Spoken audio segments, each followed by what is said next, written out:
Hi everyone, and welcome back to the Shenanigans Show.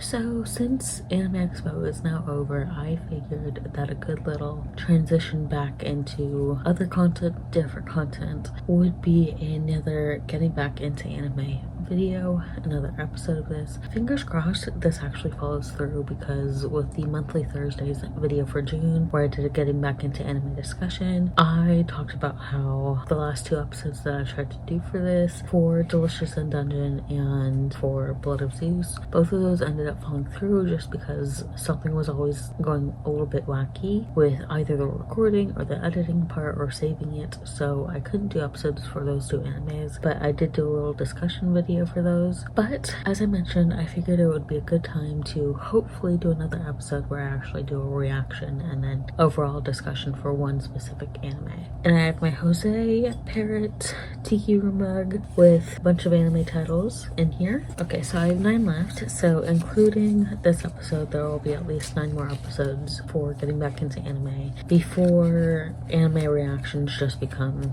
anime reactions and not getting back into anime. As I've mentioned, and I think the Yashahime getting back into anime episode, I really want to rewatch Heaven Official's Blessing, but I kind of want to watch some other stuff before I start doing rewatches of stuff.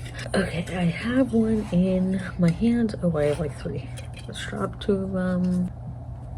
Children of the Whales. I've seen the icon for this a lot on Netflix and it has interested me, like at least the title of it and then the little brief synopsis I've seen. So let's hope I enjoy it. Children of the Whales. My plan for this video and future getting back into anime videos, the plan is that I'm going to start watching the anime that I select and then I'll watch like 1 to 2 episodes, maybe 3, and if I can't get into it, then I'll set it aside, either shelve it for another time or just not watch it and not finish watching it. And then depending on how long the video is, I might choose another anime to start within the video or I might not, but as I said, that's dependent on how long the video already is. So let's hope that I like Children of the Whales, and if I don't, I might shelve it for another time. I might just stop watching it. We'll just see how this goes. As with previous getting back into anime episodes, the ones at least with the actual reaction parts, the clips of the reactions will be unedited just to save a little bit of time in getting the video saved and uploaded and scheduled for publishing here on YouTube. So as per usual, the actual reaction part will be unedited. Okay, so I have absolutely no reasoning for this. Maybe it's just because of the connection with the ocean and ocean animals, but I just remembered the book that I really loved as a kid. It's called Island of the Blue Dolphins by Scott Odell. Covers right here. Again, I have no basis for getting any sort of connection between these two things, between Island of the Blue Dolphins and between the Children of the Whales. Like, I have absolutely no reason to feel like they're connected somehow. I did reread Island of the Blue Dolphins, I think last year, which is why I thought about it all of a sudden. Like, I didn't like it as much as I liked it when I was a kid, but I loved it as a kid. Okay, right now I'm about 4.5 minutes into episode 1. I know not far, but so far I'm getting the vibe that it's right up my alley. It really feels like some of the slice of life rom-com high school animes that I've enjoyed before, Fruits Basket, Ouran High School Host Club, School Rumble. Maybe not necessarily as goofy as some of those, but it definitely feels like it's in that same vein of, I don't know if there'll be any romance in this, but I'm really trying to go into this without too much knowledge, with very little knowledge about what this is, because I haven't read the manga, but it really feels like it's in that same vein of maybe some romance will start to develop. As I was saying, it really feels like it's in that same vein of slice of life, maybe like goofy at times, a little bit goofy at times, high school-esque animes that I've enjoyed, because a lot of these characters are mid to late teens. We have some children as well, like some younger children, mid to late teens, and then early adults. We'll see how the rest of this goes. I am really liking it so far. I really liked episode 1. I think there were like a couple little parts that were a teensy bit cheesy, you know, but I do think that this so far is pretty good. I am liking it. As I said, I am really enjoying it. We'll see how that goes. We'll see how this episode goes. I really like how magical this world is and how magical it feels. Like something that I talk a lot about with family, with friends. A lot of the times I'm talking about this in the context of reading, but it really applies to anything. If something is fantasy, like even if it's like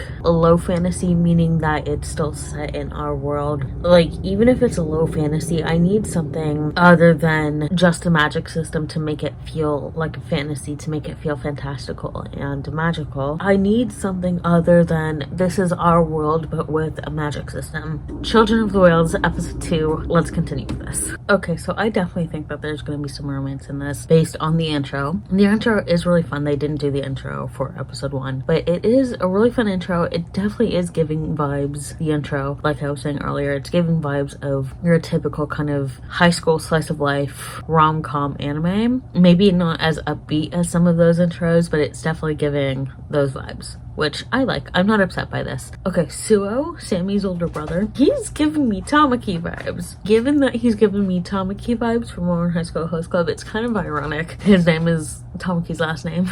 But like, I swear, like, especially like in this one moment in episode 2 where they're out in the fields and he tosses like the hoe back, the garden tool, farming tool back. Like he doesn't mean to, but he just ends up like it slips out of his hands when he's lifting it up. That gave me the vibes of something Tamaki would do from Modern High School Host Club, and they're the same character. You can't tell me otherwise. I mean, they're obviously different, but they're the same. I'm sorry, but the mayor just had a really cheesy line, and I understand where it's coming from, but at the same time, like, that was a little bit cheesy, and it could be interpreted in more than one way, but we're interpreting it the way it's meant to be interpreted. Something else that I am liking is that they're not just showing, like, potential romance plot lines between the younger people. So basically, you have two groups of people, the marked and the unmarked. The marked live until their mid to late 20s, at most 30, and then maybe very early 30s, like 31, 32. They don't live very long because they're thymia. They can use thymia, which is part of the magic system. They can use that, and then over time it gets depleted, and that's why they pass away so young. And then you have the unmarked people who can't use thymia, and they live longer. And then once certain unmarked people reach age 65, then that's when they join the elders, the group of elders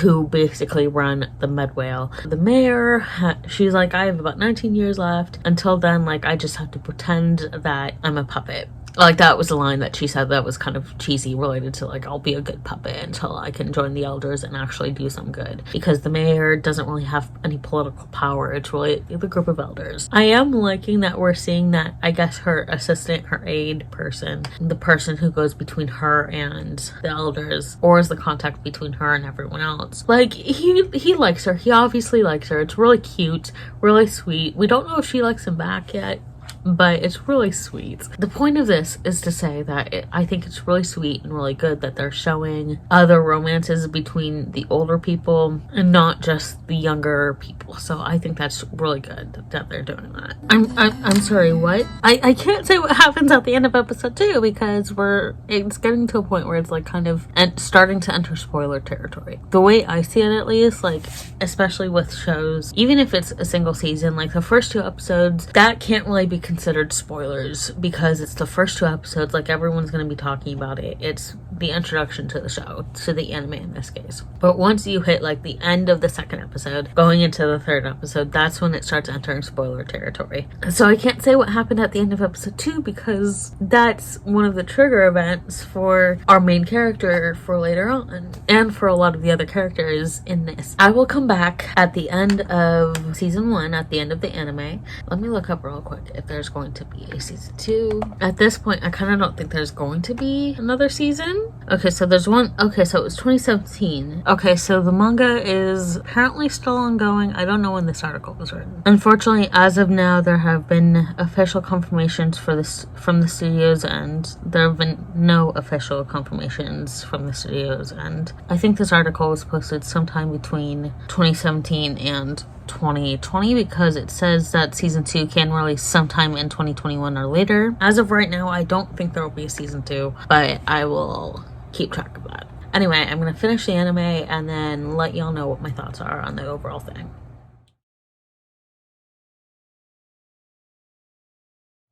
Okay, overall thoughts without spoiling what happened at the end of Children of Wales, without spoiling past episode 2. I really enjoyed it. I really liked it. I definitely think it could have been better, had a better ending, you know? But overall, it's really good. A really good anime, really good story, really solid story, a pretty solid magic system as well. The characters are all very interesting and very well fleshed out over the 12 episodes. And the world is also fleshed out fairly good as well. And overall, I liked it. Earlier, I had made the comparison that it was kind of like slice of life, high school-y, rom-com-y-esque, one of those kinds of animes. And I still sort of stand by that, but it's kind of more in the vein of animes like Magic Knight Rayearth or InuYasha or Yashahime, where there's more of a balance between that kind of rom-com-y lightheartedness and some of the more darker themes and undertones.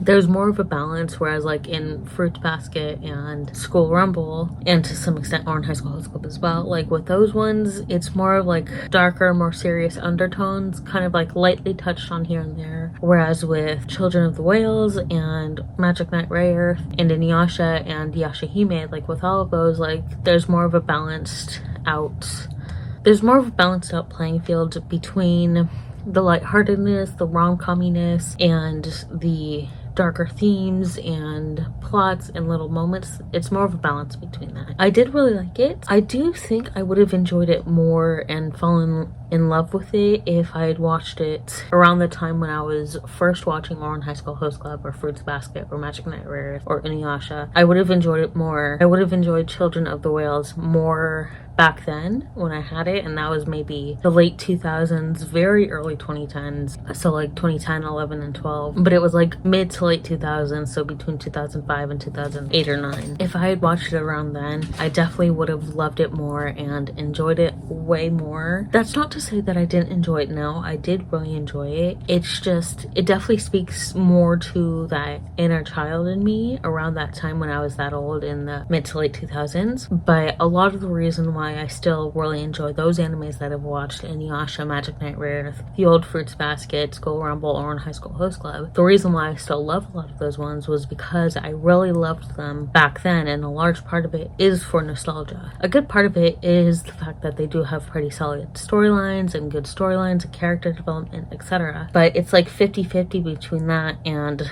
nostalgic love for it. Whereas like with this, I don't necessarily have a nostalgic attachment to it, even though I have a nostalgic attachment to the kind of anime it is. It's not necessarily something that I'm head over heels in love with, but it is a very good anime. I highly recommend it. It's very good. It's a nice kind of calm anime to turn on when you need something to just relax to. There are some more serious parts. There are definitely some trigger warnings that I think people could look into, such as death of parental figures and death of siblings, death of children, death of family, and war, blood, and gore. There's some blood and gore. So those are some of the trigger warnings that I can think of right off the top of my head. But it definitely is something that is good as a kind of calm anime to just relax to a little bit, in my opinion. Definitely a really good anime. I would probably rate it like maybe 7 out of 10, roughly 7 to 7.5 out of 10. So that's it for today's video. I hope you all enjoyed this reaction video and this episode of getting back into anime. I have about 8 other animes that I can watch for future episodes. So yeah, I'm looking forward to them. I hope you look forward to them too, are looking forward to them as well. Thank you all for watching, and I'll see you all in my next video.